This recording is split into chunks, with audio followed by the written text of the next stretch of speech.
please? For which movie? No, I've been getting a lot of questions about, like, how do I feel? Let's address the elephant in the room. I just wanted to go on this little baby rant about Rachel Zegler, Disney's worst investment ever in the history of Disney investments. She has this underlying anger and hatred in her that always has to take it like one step too far. So first and foremost, if you're going to be cast as Snow White, maybe appreciate the original Snow White. She's not going to be saved by the prince, and she's not going to be dreaming about true love. God forbid a woman dream about true love. We're all just sitting around here, oh, maybe I could be president one day. I hate men, I just want to be president. Great, okay? It's great. I'm honored. I don't know why I sound so angry right now. I'm honored. Am I a psychopath? Rachel Zegler, Hollywood's self-proclaimed next big thing, drags a few loyal pals into a theater to watch her walk. Snow White remake. The lights dimmed, the credits roll, and crickets. This wasn't just a flop. It was a $270 million faceplant. And who's at the center of this fairy tale gone wrong? Our princess of unshakable confidence, Rachel Zegler. As of April 1st, the wreckage is still smoldering. Disney's latest numbers confirm this disaster is only getting uglier. Rachel Zegler is a loudmouth dope. Snow White producer's son blames Rachel Zegler for poor box office. Rachel Zegler's massive ego and unrelenting woe crusade turns Snow White into a box office poisoned apple. Her charm didn't wake the sleeping giant. Not even close. Rachel and her crew, Ilda, George, Remy, Maria, roll up popcorn buckets in hand, ready to cheer her name. Ilda screaming it on Instagram. Stories like a talent show hype woman. But the theater's empty, so they try a TikTok skit. 2 tickets, please. The regal guy asks, for which movie? Please? For which movie?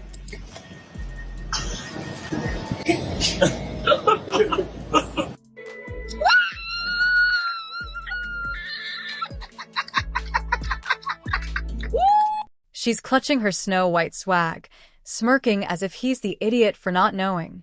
I mean, hello, it's Rachel Zegler. How could it not be Snow White? Silly peasant, doesn't he know she's the star?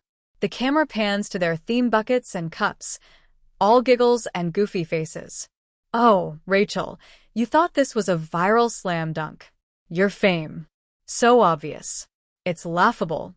He'd ask, instead it's please laugh at my flop. Cringe. Her ego stealing the spotlight in the saddest way. And now, with a film tanking harder than a Dylan Mulvaney Bud Light campaign, that clip's aging like milk mocked across X as the delusion of a star who thought she'd outshine the original.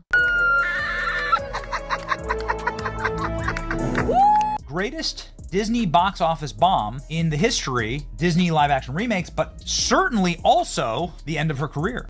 Rachel's clutching a bouquet in that empty theater, probably a pity gift because the box office wasn't handing out awards.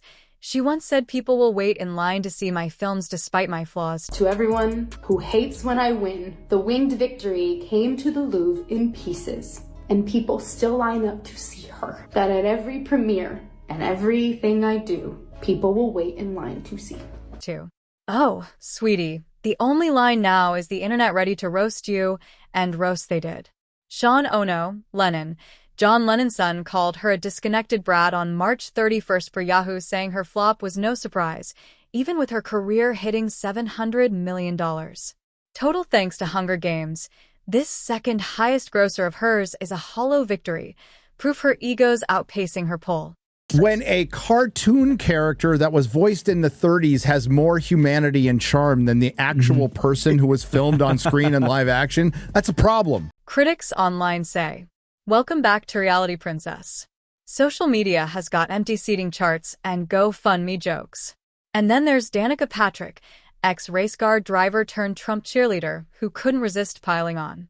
On March 30th, US Weekly, she posted a video torching Rachel and the film's flop on her Instagram story, captioned with a savage bye-bye subtle as a sledgehammer.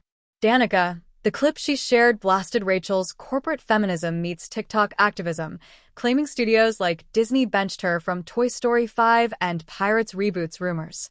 Sure, but the shade stuck. Patrick, a card-carrying mega fan who stumped for Trump in 2024, clearly saw Rachel's anti-Trump rants as a personal invite to the roast. Her two-word kiss-off had eggs buzzing. Some cheered, Others cried foul, but it's peak 2025 chaos, a racer dunking on a princess, while Disney's empire burns the cleanup more like a dumpster fire. I just have to note the smugness and superiority on this 23, 25, something like that, girl's face. Young, a little bit of humility, you know? This is a story that's been around for a long, long time. You're not improving on it. So they took out the famous theme song, Someday My Prince Will Come, because it's not fair for a woman to live for love or want to find love or want to find a prince. They were not going to do that anymore, and they replaced it with the far more catchy song, this typical girl power anthem. Feeling trapped by the walls that hold her, feeling stuck in a story they've told her. Numbers don't lie. Unlike some egos, Thursday previews $3.5 million opening weekend. $43 million for a $250 million plus film. Dumbo did better. On list, The Little Mermaid remake got $95 million out the gate, ad marketing $150 to $200 million, and reshoots at $50 million more, total $450 to $500 million to break even. They need $1 billion with $87 million global after opening. It's a bloodbath. Fast forward to April 1st, $142 million worldwide per Collider, with a second weekend dropped to $14 million, a 66% nosedive, worse than Dumbo's. Disney is now projecting a $115 million loss after ancillaries, says Deadline. For whisperings on XPay get closer to $300 million when the dust settles. That's not just a flop, it's a corporate catastrophe. Disney threw her under the bus, but I mean, not unjustifiably so. You can't be like, Rachel Zegler's innocent and all this. She did no damage to the box office. We're seeing it because of her. Investors are probably drafting XL memos, while execs pray for a miracle over spring break. I hope people wait in line to see me. Like the wing victory at the Luau for a premiere with more tumbleweeds than tickets. Ian Miles, cheering on X, called this Disney's worst live-action remake ever. Now that clips of viral punching bag resurfacing as the film creators, with fans on social media cackling at the irony of her love dreams versus empty seats.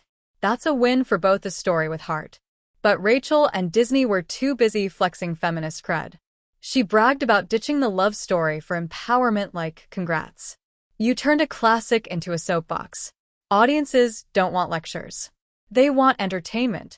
Disney's girlboss obsession over fun sank this ship. Peter Dinklage griped about CGI dwarves, too, calling it a backwards move. BBC said Disney's Snow White has a major identity crisis. I mean, guys, every single one of these reviews is just absolutely brutal. And what you also need to know is that these are not politically driven reviews. I mean, most of them are from the camp that should be supporting Disney, that should be behind this new progressive take on Snow White, and yet they can't because the film is apparently just that bad. People post-election. It's made Trump supporters never know peace, classy, alienating half your audience, genius. Disney hired a social media babysitter after her post racked up quadruple the trailer's views per Variety. It's a bad thing. I'm not agreeing with it. One, because you're replacing jobs that people could have as little people. Okay. Snow White and the Seven Dwarfs, it's for dwarfs. Why are you hiring Snow White and the Seven average people? Fans on SNL blame Goodell's wooden acting to calling her the true poison apple. But Rachel's ego started this fired. Rumors are that they had problems on set with Gal Gadot getting her lines wrong. And it was frustrating Rachel during filming. But that's the least of our worries. But it definitely doesn't help this film at all.